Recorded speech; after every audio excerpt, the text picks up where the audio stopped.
Bonjour. L'actualité est ainsi faite que parfois nous avions prévu un reportage et malheureusement, il s'est produit une catastrophe en Turquie, vous le savez, un très très violent tremblement de terre. Et donc c'était l'occasion pour nous de faire le point et de vous mettre surtout les clés pour comprendre ce qui s'est passé et pourquoi ce séisme est si dévastateur. Alors ça mérite donc une explication très technique. On va faire de la géologie. Je vous rappelle que la planète Terre a tout de même cette particularité, 1, d'avoir une atmosphère, c'est pas toute qui non. 2, d'avoir 70% de sa surface recouverte par de l'eau, et quelques terres émergées, dont nous.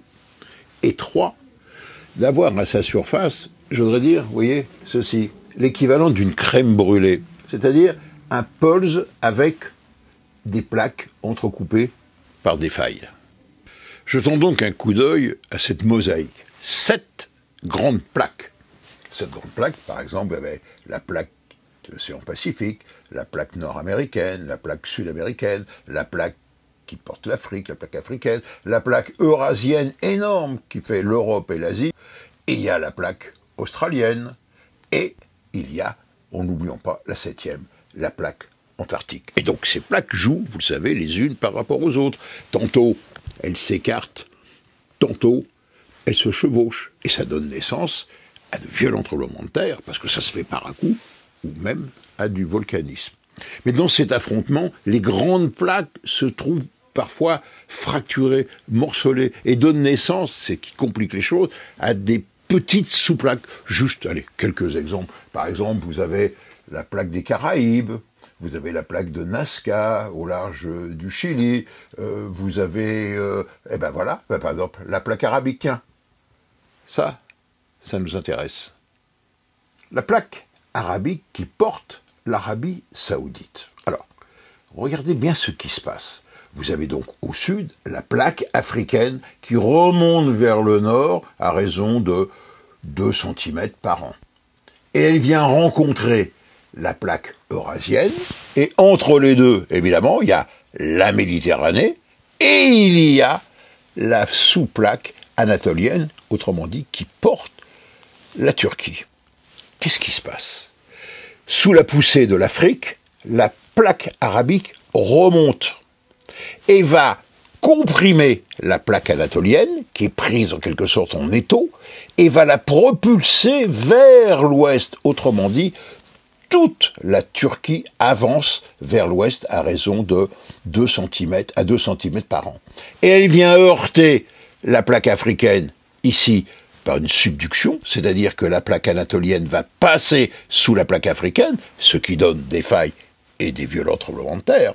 Mais également, vous voyez, ici, au niveau du conflit avec l'Europe, la grande faille anatolienne, qui va jusqu'à la mer de Marmara et Istanbul, et une faille plus petite, la faille anatolienne est. Et c'est là, dans ce coulissement entre les deux, que s'est produit le tremblement de terre. Donc c'est sur cette faille anatolienne que s'est produit l'ensemble des séismes. Je dis bien l'ensemble des séismes. Il y a eu d'abord, à 4h17 du matin, un violent tremblement de terre de magnitude 7,8 à 10 km de profondeur, c'est-à-dire près de la surface, donc 7,8, c'est déjà très violent. Il était suivi par des répliques, mais des répliques 1 heure après, qui ont été quasiment aussi fortes en magnitude que le tremblement de terre initial, et donc qui a achevé de démolir les constructions qui restaient, les immeubles encore debout. Et ont suivi une série de répliques, c'est-à-dire de réajustement des tensions dans le sol, qui ont couvert à peu près l'ensemble du bassin méditerranéen. C'est-à-dire qu'on a engendré d'autres petits séismes. Reste donc maintenant le problème, violent tremblement de terre qui a duré très longtemps, près de la surface, et surtout des dégâts très importants. Pour le malheur de la Turquie, car on était juste à la frontière entre la Turquie et la Syrie, pour le malheur, on est dans une région avec des constructions assez disparates. Premier malheur, il s'est produit la nuit, 4h17 du matin, quand les gens dormaient. Donc ils étaient dans leur habitation. et donc de fait ont été quasiment prises au piège dans l'écroulement de leurs immeubles. Deuxième problème, dans ces constructions, les constructions anciennes ne résistent pas par manque de cohésion. La plus belle des images qui résume tout, c'est ceci. Regardez, des constructions modernes en béton qui apparemment étaient bien construites et ont résisté.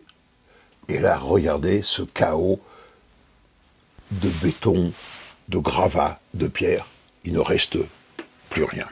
Alors, que se passe-t-il pour les immeubles ? Les immeubles sont donc soumis à des sollicitations qui sont des mouvements d'avant en arrière dus aux vibrations du sol. Et donc, un immeuble vertical va être soumis donc à des oscillations. Or, la fréquence propre de l'immeuble, c'est-à-dire que si je sollicite l'immeuble qui va s'incliner, il va revenir, osciller pour s'immobiliser. Donc cette fréquence propre est aux alentours de 1,2 Hz, c'est-à-dire une vibration par seconde.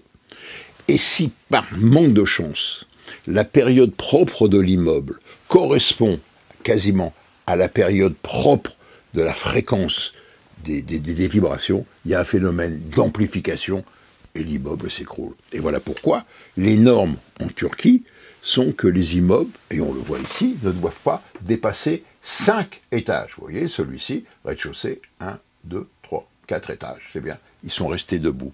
Mais malheureusement, ces règles données par le gouvernement turc, qui a l'habitude des tremblements de terre et des constructions parasismiques, ces normes ne sont pas toujours appliquées et les immeubles ne respectent pas ces normes. Et on va le voir sur ces images, ce sont des constructions qui font 7, 8, 10 étages. Et le résultat, vous le voyez sur les images.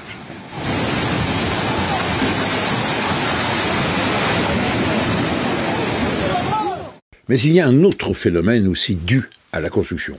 Les immeubles modernes sont construits toujours sur le même système, c'est-à-dire ce sont des piliers sur lesquels on pose une dalle de béton, puis à nouveau des piliers, dalles de béton. Au moment de l'oscillation de l'immeuble, si l'immeuble n'est pas bien construit, c'est-à-dire qu'il n'y a pas de ce qu'on appelle de chaînage, c'est-à-dire dans le ferraillage des piliers et de la dalle, les ferrailles doivent être soudées, liées les unes aux autres. On appelle ça un chaînage. Si ce n'est pas le cas, quand l'immeuble va osciller, les piliers vont s'écarter, et à ce moment-là, la dalle qui fait le plancher ou le plafond, elle va s'écrouler et va rejoindre le plancher, va rejoindre le plafond. Et c'est absolument caractéristique, c'est ce qu'on appelle, hélas, la destruction, la structure millefeuille. Regardez ce qu'il reste d'un immeuble, donc vous avez là par exemple le plafond, le plancher, le plafond, le plancher, le plafond. Et malheureusement, si les gens dormaient, ça, c'est leur cercueil. Voilà donc les clés pour comprendre ce qui s'est passé en Turquie. Mais malheureusement, l'histoire de la Turquie va continuer et d'autres tremblements de terre, hélas, sont à venir. Notamment, on en redoute un sur la région d'Istanbul qui amènerait, d'après les spécialistes, hélas, à détruire, par exemple, la grande mosquée bleue. En résumé, c'est une nouvelle page tragique de l'histoire de la Méditerranée qui vient de s'écrire, une histoire que je vous raconterai un jour.